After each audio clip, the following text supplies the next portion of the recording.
It's gone down this much already, can't go any lower. I remember when Polaroid went from 140 to about 107. People said, if you ever get Polaroid under 100, you got to buy it. You just back up the truck, buy the stock. You know, the stock you get to 110, then rally, fall 103, you go 112, go 105. They said, gets under 100, buy Polaroid. Polaroid broke 100. People started buying it. And within 9 months, the stock was 18. I saw the same thing with Avon Products. So just saying it's gone down this far, how much lower? I mean, it's crazy, but, it can keep going. In fact, I tried this out. Kaiser Industries, I was a New England analyst at Fidelity, and we were about to buy the biggest block ever at Kaiser Industries. The stock had gone from 29 to 17. We're about to buy the largest block ever in the history of the American Stock Exchange. We bought, 10 or 15 million shares.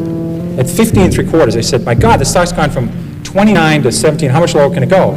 So we bought this enormous block at 15 3/4. So I called my mother and I said, Mom, I guess stock at Kaiser Industries, it's 10. So about 3 months later, I said, you ought to buy this. It's gone from 29 to 10. How much lower can it go? Well, it went to 9, it went to 8, it went to 7, it went to 6, it went to 5, it went to 4. Now, fortunately, this happened very rapidly, or I'd be working at the Stop and Shop bag and behind the lines at Fidelity. So fortunately, this was compressed in only about 6 months. So I had to go to the fund manager and say, I was a little bit early on this at 15 3/4, but we call this premature in the business. Had a correction, which is a euphemism for losing a lot of money rapidly. So I said, let's check this again. The stock's 4.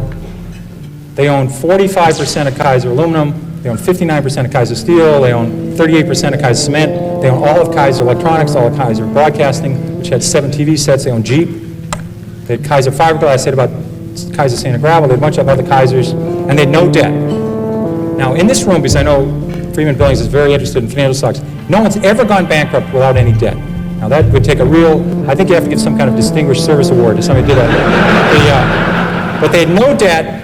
I said, it's not going to go to 0. I was wrong when I said it can't go below 15. So we hung on, and within 3 years, they gave out the shares in Kaiser Steel, gave out the shares in Kaiser Cement, gave out the shares in Kaiser Steel and Aluminum, and they sold off all the businesses. You got about $55 a share. But if you didn't know the story, and the stock went from 15 to 11, and you're just saying how much lower can it go, when it went to 9, went to 8, you would have gone. So you can't just say it can't go any lower, because I saw Taco Bell go from 14 to 1 in 1974, and they had no debt and making 60 cents a share.